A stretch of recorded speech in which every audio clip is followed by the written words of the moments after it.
Yes.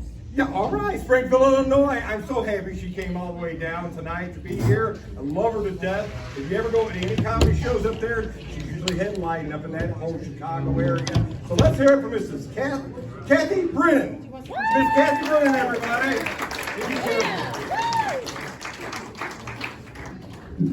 I gotta watch out this slippery. I'll sue your ass if I slip in this. You know, I had a set prepared, but I just can't get the fact that Andres likes Bush out of my mind. Because I got married in the 70s, y'all. Y'all heard of the 70s Bush? Yeah, the 70s Bush. And we had shag carpet back then, too. We had to walk through the shag carpet to change the channels on the TV. You hear about that? We had to go through all that work.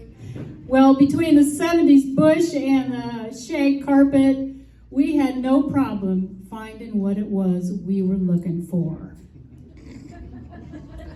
You guys wouldn't be here if we did. I didn't start doing this till after I retired. Nobody saw it coming. I mean, this, yeah. Especially my husband, my poor husband of 47 years. This is not what he saw in our retirement.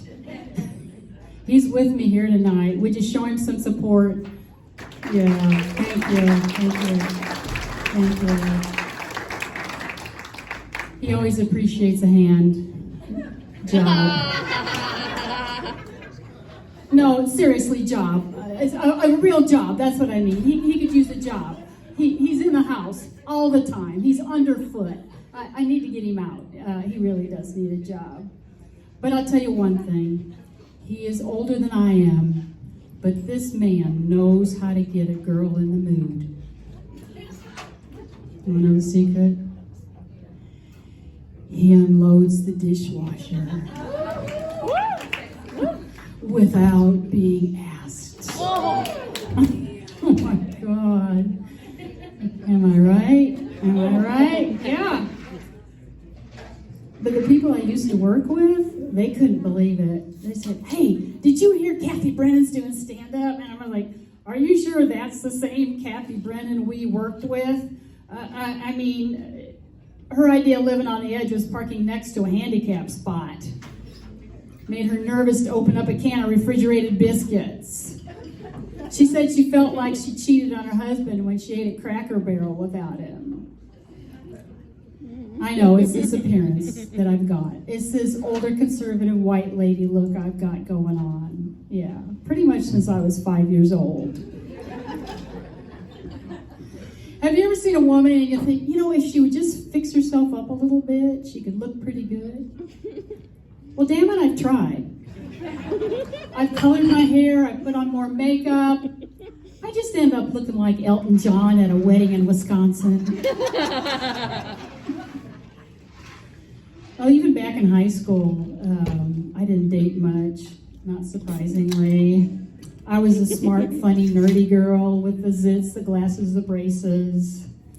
I took 4 years of Latin so I could talk to ancient Romans. I couldn't get the guys hard, but I could make them laugh when I gave oral. Oral book reports. Oh. I don't know what you guys are thinking. Jeez.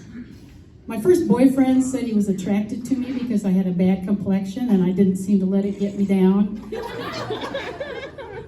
You can't make that shit up. That is absolutely true. One afternoon I was walking my dog and the high school jock pulled up behind me in his convertible and he yelled out, "Hey, which one's the dog?" And I was like, why would he not know which one of us is the dog? And I'm like, "Hey, you moron, the dog's the one that doesn't have a big butt and zits." All right, I didn't do that. I was actually bullied for having a weird body shape growing up by my family, which wasn't fair because they're the ones who put me together, right? Yeah. I had the narrow little flat-chested torso of one grandmother, plopped on top of the big old baby-producing hips of another grandmother. I wasn't a Barbie doll, I was a Russian stacking doll. Grandma Allen lived to be 105, but her little titties never did say. Gravity can't do what it can't get a hold of, people. Grandmother Tupper's hips were so wide, my father said he was hypnotized, and he swears he remembered laying inside of her full length, like he was on a sofa. And when he was born, he just slid out and said, "Where's the remote?" You know that's not true. They didn't have remotes back in 1905. When I tried to wear a low-cut top, my folks were country people. My mother said I looked like a picked chicken. When I wanted to wear a miniskirt, my dad said it didn't look good because my ass was 9 axe handles across. Kind of mean, but you don't feel sorry for me because I always win. Because somehow I managed to get brains from these country bumpkins, which I found made me attractive to a lot of guys on the spectrum. But hey, those are my people. I'm not exactly the most socially adept person myself, which explains why I'm up here and not out there with you all. Because I don't understand cute purse ladies. Cute purse ladies? These are the women who in broad daylight, with no provocation whatsoever, will approach me and say, "That's a cute purse, Kathy." And that makes me uncomfortable. And I'm like, why do you care about my purse? I didn't mean to make it cute. I mean, that's personal. It's kind of like you coming up to me and saying, "That's a cute vagina, Kathy."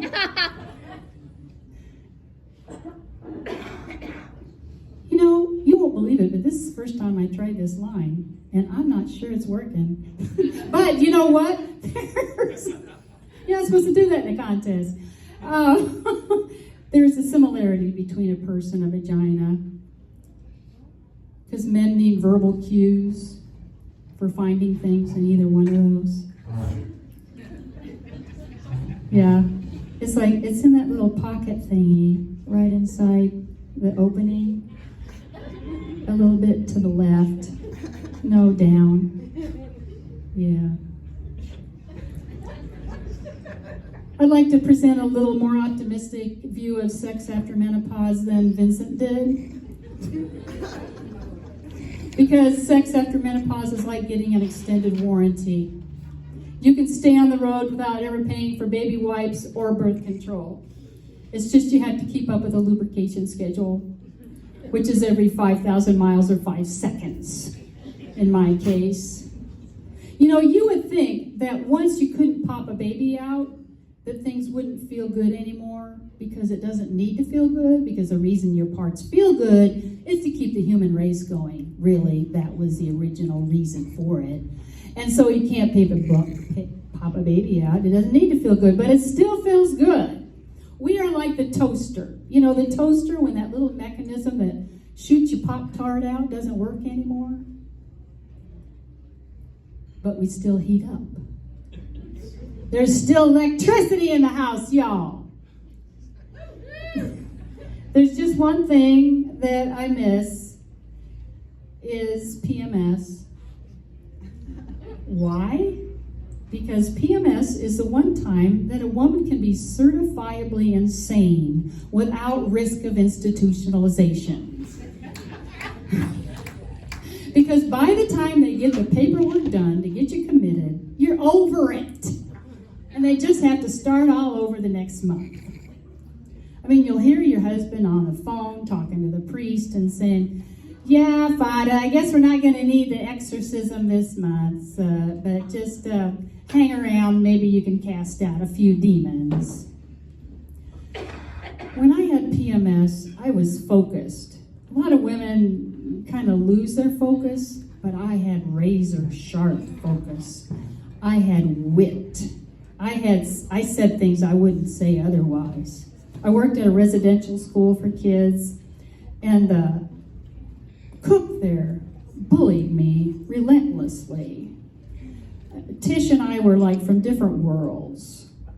She had a baby and didn't even know she was pregnant. You know, she didn't get that. The nicer I was to her all the time, the meaner she was to me. I was just so naive, I didn't understand bullying. But one day, I asked her to make a cake for one of my students, and she was giving me the usual shit. But I had PMS that day. And PMS made me say, well, just forget the whole fucking thing.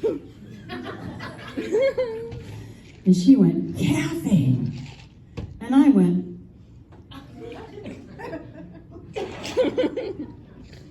and we became the best friends ever. And I learned how to handle a bully. Another time, I was dating a guy, and we were just getting to know each other. And he said, sometimes I feel like this, and sometimes I feel like that. He said, I must have a split personality. PMS made me say, you don't have enough personality to split. Ooh, that was pretty cool. Well, I got to know him better, and I felt bad. You know, he really was a nice guy, and he had plenty of personality, and I felt bad that I was saying that. So I slept with him for 47 years now. Thank you, Kathy Brennan.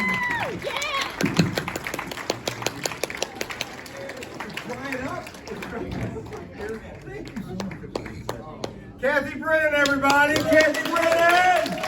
That's number three comedian here. All right. Well, I tell you what, and Kathy, thank you for coming all the way down here. We really appreciate it. The next comedian, a good friend of mine, we've ran into each other here and there. He's always hilarious. If you're ever in the Loop,